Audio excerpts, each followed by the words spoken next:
চুয়াডাঙ্গার আলমডাঙ্গা উপজেলার ঘোলদারি গ্রামে অবস্থিত ঘোলদারি শাহী জামে মসজিদ দেশের অন্যতম প্রাচীন স্থাপত্য নিদর্শন হিসেবে পরিচিত। স্থানীয়ভাবে ধারণা করা হয় মসজিদটি স্থাপিত হয়েছিল খ্রিস্টাব্দ 1006 সালে। মসজিদের কারুকার্য অনেক কিছু নষ্ট হয়ে গেছে, তবে কিছু এখনো আছে মসজিদের ভিতরে, অনেকেই আছে, অর্ধেক প্রায় নষ্ট হয়ে গিয়েছে আর কি। ওই কারুকার্যগুলো সেই 1100 বছর আগেরই। কাছে ধরো আমরা শুনে আসি বাপের কাছে, আর বাপ শুনেছে দাদার কাছে, এরকম আমার দাদা হয়তো তার বাপের কাছে শুনেছে কত আমলে তৈরি হয়েছে এটা আমরা জানি না। গল্প শুনি যে মোহাম্মদ ঘড়ির আমলে এই মসজিদটা তৈরি।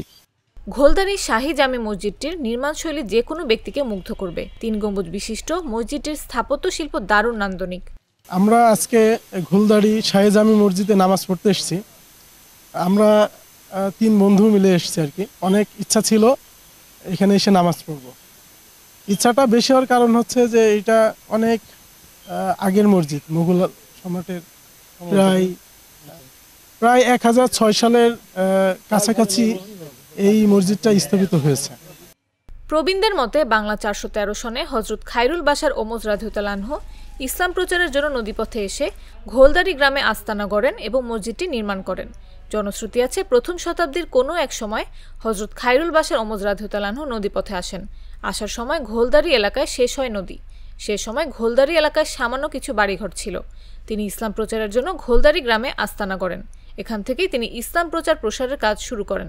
তখন তিনি এই গ্রামে একটি মসজিদ নির্মাণ করেন। বর্তমানে এটি ঘোলদারি শাহী জামে মসজিদ হিসেবে পরিচিত। আমরা ছোটবেলায় দেখছি 1000-এর বেশি বছরই বয়স। হ্যাঁ, তা আমরা ছোট থেকে নামাজ পড়ি, সব সময় 5 ওয়াক্ত নামাজ আমরা পড়ি এখানে প্রায়। পবিত্রতার 2-1 তো বাদ গেল, বাড়ি পড়লাম। আর বহু জায়গাতে লোক আজন আসে নামাজ পড়তে। মসজিদের 4 কোণের থামের উপর আছে 4টি ছোট মিনার, আছে 2 পাশে 2টি দরজা আর দক্ষিণ দিকে একটি জানালা এবং 6টি কুঠুরি। মসজিদটি তৈরিতে ব্যবহার করা হয়েছে পাতলা ইট, টালি ও চুন সুরকি। মসজিদের ভেতরের দেয়ালে আঁকা আছে নানা ধরনের লতাপাতা ও ফুল। অবাক হলেও সত্য যে মসজিদটির গাঁথনির সময় চুন সুরকির সঙ্গে মেশানো হয়েছিল মসুর ডাল। মসজিদের শিলালিপিটি প্রায় নষ্ট হলেও এখনও সেটি নান্দনিক।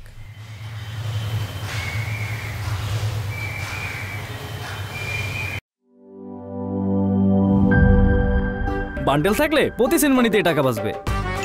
বিকাশ সেনমানি বান্ডেল কিনে জিতুন প্রতি লেনদেনে।